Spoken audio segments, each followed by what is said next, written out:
এক শ্রেণীর মাওলানা আলেম ওলামা হবে যারা আমার সুন্নাত ছেড়ে দিয়ে অন্য সুন্নাত ধরে বলবে এটাই রাসূলের সুন্নাত। লাখো সুন্নাতকে তারা কবর দিচ্ছে, যেটা রাসূলের নয়। রাসূলের যেটা আছে সেটাকে কবর দিয়ে অন্য একটা বানিয়ে চলেছে। আশ্চর্য, আপনাকে একটু বলতে হয়, আশ্চর্য আপনাকে একটু বলতে হয়, আমাদের নবী বৃহস্পতিবার এবং সোমবার রোজা থাকতেন। কেন জানেন? আমাদের নবী বৃহস্পতিবার এবং সোমবার রোজা থাকতেন এই জন্য যে সাপ্তাহিক রিপোর্ট পেশ করা হয় বৃহস্পতিবার আর সোমবার। আমাদের নবী মুহাম্মদ সাল্লাল্লাহু আলাইহি সাল্লাম চাইতেন যে যখন আমার রিপোর্টটা পেশ করা হবে তখন আল্লাহ দেখুক যে আমি রোজা আছি। আমার রিপোর্টটা যখন পেশ করা হবে তখন আল্লাহ দেখুক যে আমি রোজা আছি। এটা তিনি চাইতেন, এই জন্য বৃহস্পতিবার সোমবার সিয়াম পালন করতেন। বুঝাতে পেরেছি কি? বাৎসরিক রিপোর্ট পেশ করা হয় শাবান মাসে, বাৎসরিক রিপোর্ট পেশ করা হয় শাবান মাসে। আমাদের নবী মুহাম্মদ সাল্লাল্লাহু আলাইহি সাল্লামের জানা ছিল না যে শাবান মাসের কোন দিনে রিপোর্ট পেশ করা হয়।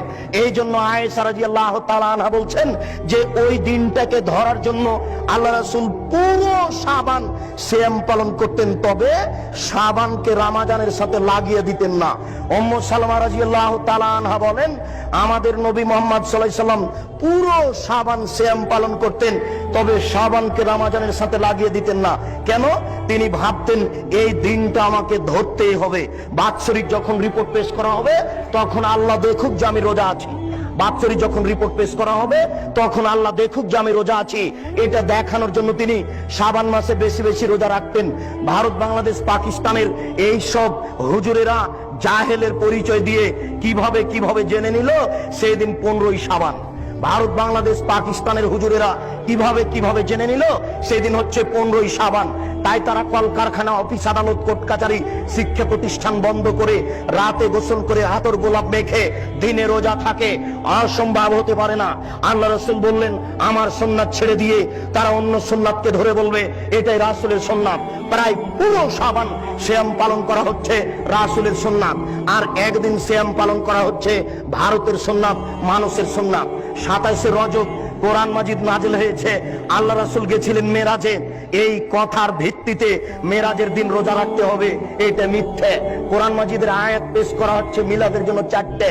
আল্লাহ মিলাদ করেছেন, নবী মিলাদ করেছেন, সাহাবীগণ মিলাদ করেছেন। কত বড় ডাহা মিথ্যে কথা সাহাবীদের উপরে। এগুলো সব বাতেনি কোরআন, এগুলো হচ্ছে বাতেনি বানাওয়াট কথা। অসম্ভব হতে পারে না। শুনুন, 27শে রজব রোজা হতে পারে না, 15ই শাবান রোজা হতে পারে না। এইগুলি হচ্ছে রাসূলের সুন্নাতকে ছেড়ে দিয়ে অন্য সুন্নাত গ্রহণ করা, রাসূলের আদর্শকে ছেড়ে দিয়ে অন্য আদর্শ গ্রহণ করা।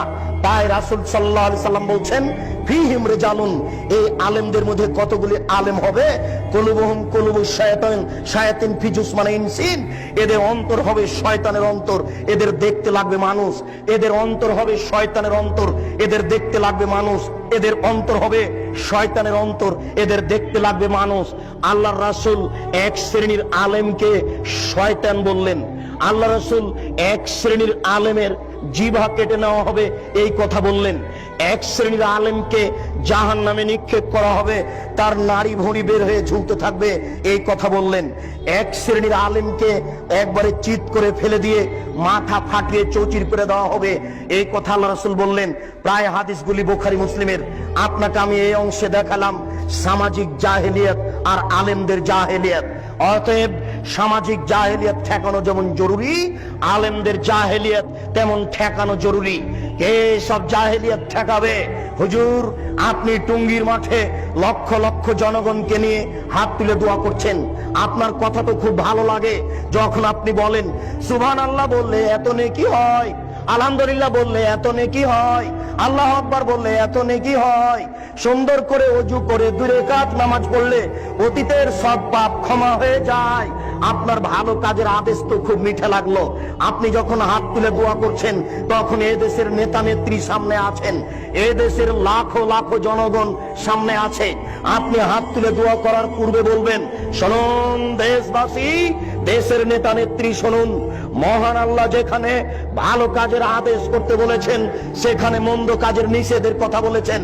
অতএব আমি টুঙ্গির মাঠে মন্দ কাজের নিষেধ করতে বলতে চাচ্ছি, আলী রাদিয়াল্লাহু তাআলা আনহু বলেন, রাসূল সাল্লাল্লাহু আলাইহি সাল্লাম বলেন, আলী লা তাদু তিমসালান ইল্লা তামাসতাহু, আলী তুমি ছাড়বে না কোন ছবি মূর্তি, সবকে ভেঙে খান খান করে দাও। ওয়ালা কাবরান মুশরিফান ইল্লা সাইতাহু, ছাড়বে না তুমি উঁচু কবর, সবকে ভেঙে সমান করে দাও।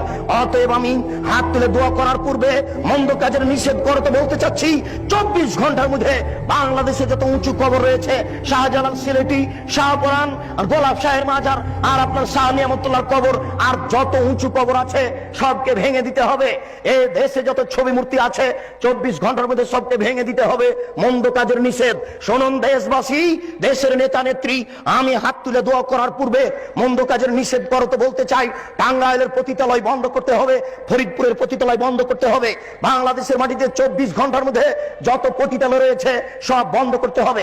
আমি মন্দ কাজের নিষেধ করতে বলতে চাচ্ছি, বাংলাদেশে যত ব্যাংকিং ব্যবস্থা রয়েছে 24 ঘন্টার মধ্যেই সুদী ব্যাংকিং ব্যবস্থা বন্ধ করতে হবে। হুজুর, মন্দ কাজের নিষেধ পান না খুঁজে? ভালো কাজের আদেশ তো সহজেই করা যায়। সুবহানাল্লাহ বললে এত নেকি হয়, আলহামদুলিল্লাহ বললে এত নেকি হয়।